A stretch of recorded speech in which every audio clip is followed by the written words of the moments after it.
9월 23일 금요일 새벽 기도회를 시작하겠습니다. 사도신경을 고백하시고 찬송가 290장을 부르신 후에 하나님의 말씀을 함께 나누겠습니다. 오늘 하나님께서 저희에게 주신 말씀은 창세기 27장 1절부터 14절까지의 말씀입니다.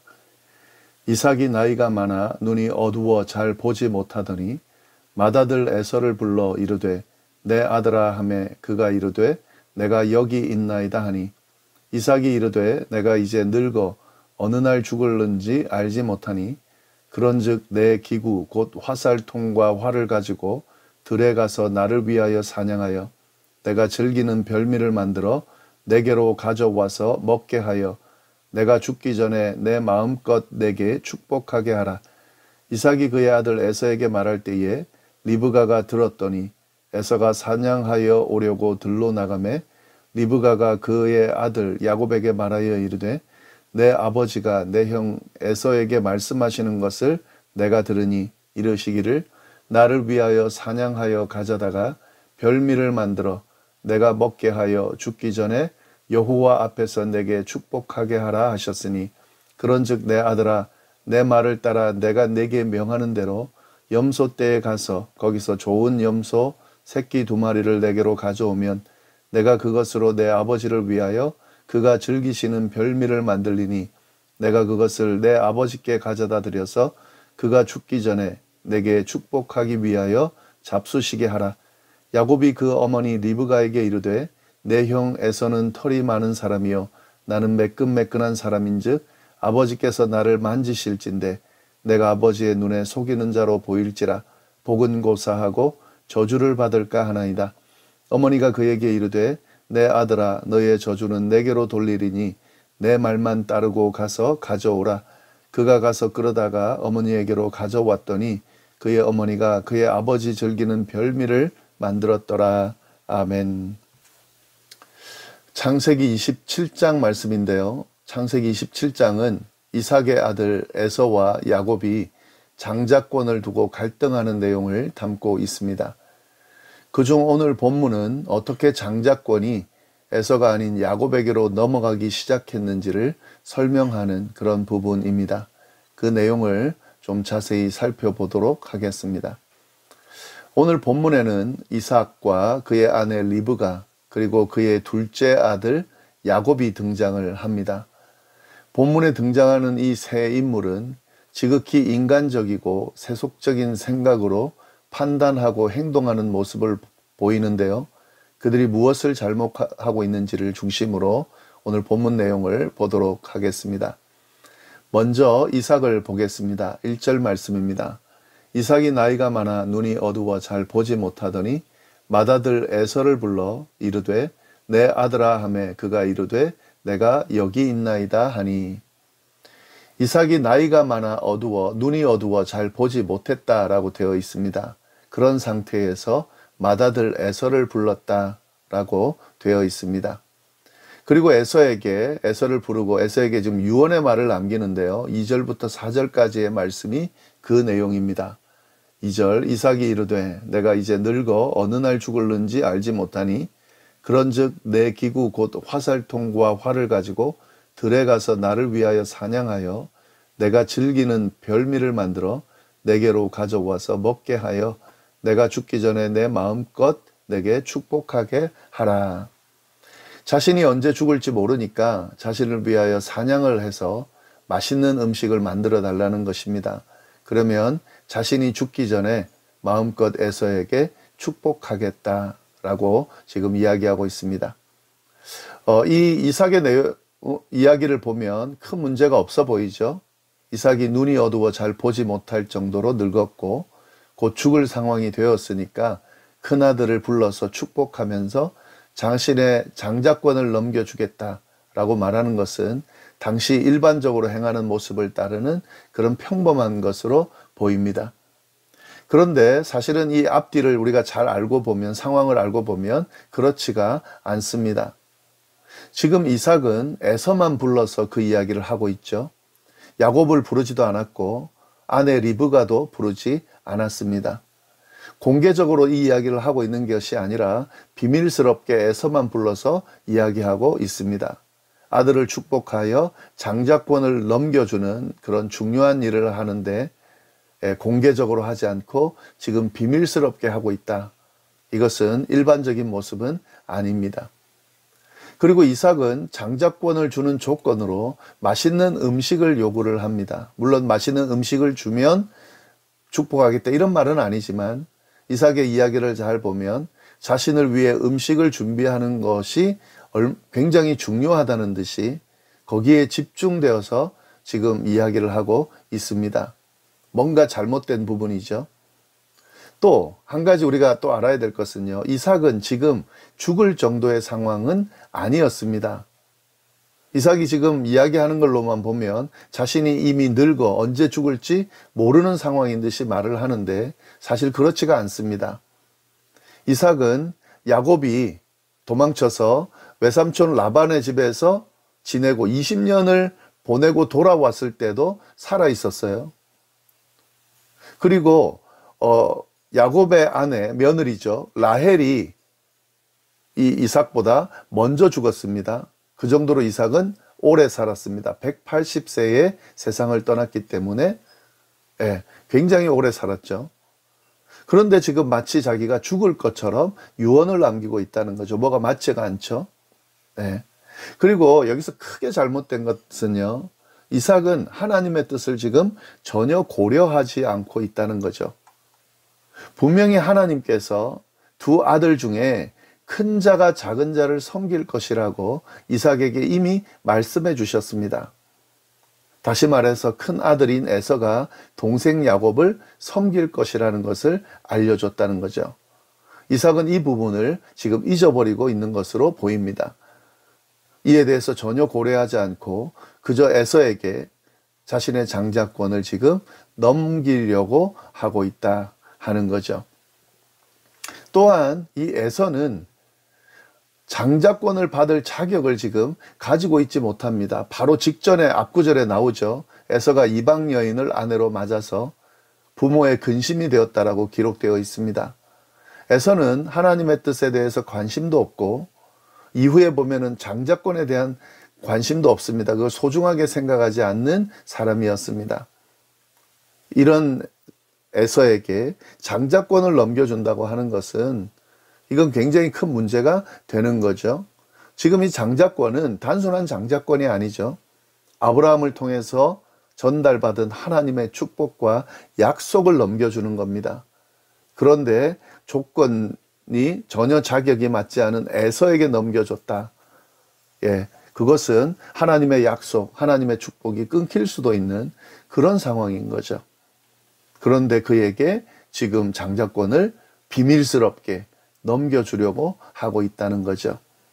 성경은 이런 의미를 담아서 이삭이 나이가 많아 눈이 어두워 잘 보지 못했다고 묘사하는 거죠. 이삭은 지금 육신뿐만 아니라 영적으로도 보지 못하는 그런 모습이었다는 것을 성경이 지금 알려주고 있는 거죠. 참 믿음이 좋았던 사람이죠. 하나님이 함께 하셔서 큰 축복을 받았던 이삭입니다. 사람들도 인정하는 그런 믿음을 가진 이삭도 이렇게 무너질 수 있다는 사실을 우리가 또 그것도 볼 수 있어야 됩니다. 늘 깨어서 끝까지 하나님 앞에 설 때까지 우리의 믿음을 점검하고 지키는 것이 너무너무 중요합니다. 이런 이삭의 잘못된 모습을 우리가 볼 수가 있고요. 그리고 리브가의 모습이 나오는데 그 모습도 한번 보겠습니다. 이삭이 에서에게 하는 말을 리브가가 들었었는데 5절 말씀입니다. 이삭이 그의 아들 에서에게 말할 때에 리브가가 들었더니 에서가 사냥하려 하여 오려고 들로 나갔다. 지금 이삭이 에서에게 하는 말을 듣고 리브가는 에서가 사냥하러 나간 사이에 야곱을 부릅니다. 그리고 그 야곱에게 지금 아버지가 큰 아들 형에게 한 이야기를 전달을 합니다. 그러면서 이 리브가는 야곱에게 좋은 염소 새끼 2마리를 가져오라고 하고 자신이 요리해서 주면은 그 요리를 아버지에게 주고 마치 자기가 에서인 것처럼 해서 축복을 받으라고 그렇게 지금 야곱에게 이야기를 합니다. 예, 6절부터 나오죠. 리브가가 그의 아들 야곱에게 말하여 이르되 내 아버지가 내 형 에서에게 말씀하시는 것을 내가 들었으니 이르시기를 나를 위하여 사냥하여 가져다가 별미를 만들어 내가 먹게 하여 죽기 전에 여호와 앞에서 내게 축복하게 하라 하셨으니 그런즉 내 아들아 내 말을 따라 내가 내게 명하는 대로 염소떼에 가서 거기서 좋은 염소 새끼 2마리를 내게로 가져오면 내가 그것으로 내 아버지를 위하여 그가 즐기시는 별미를 만들리니 내가 그것을 내 아버지께 가져다 드려서 그가 죽기 전에 내게 축복하기 위하여 잡수시게 하라.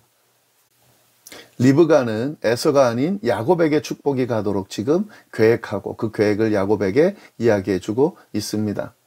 사실 리브가는 잘 알고 있었죠. 이삭과는 좀 달라요.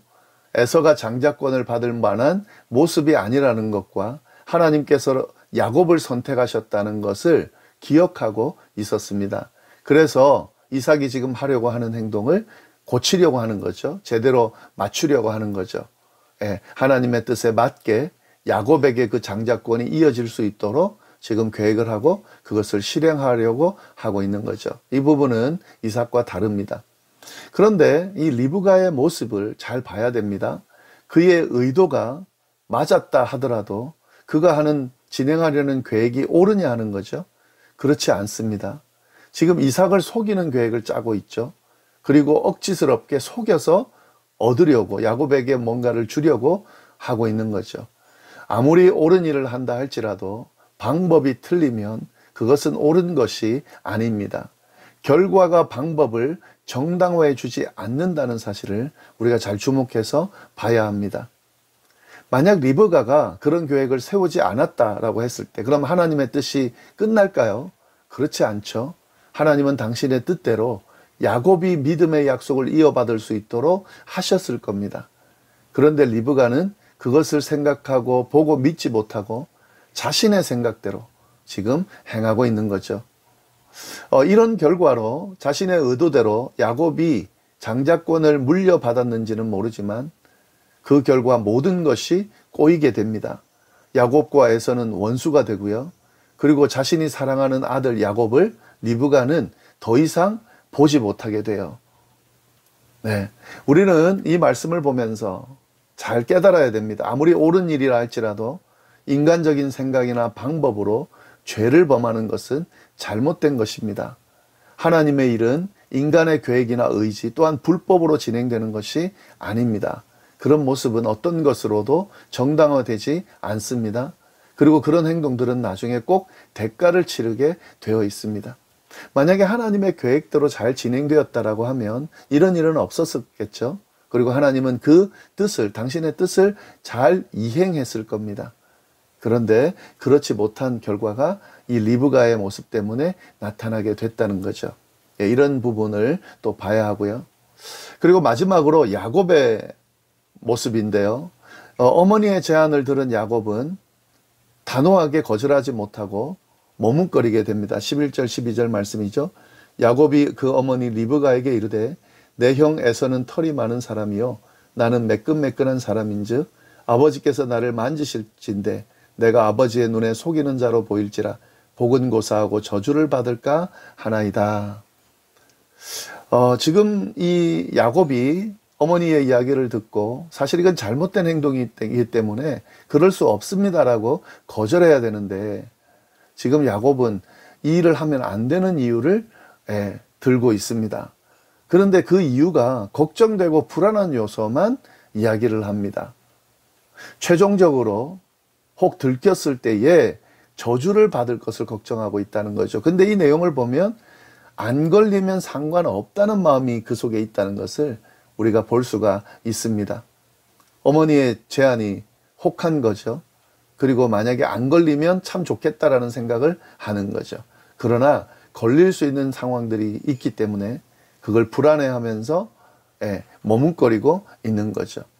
그래서 결국 어머니 리브가가 그 저주는 내가 감당할게.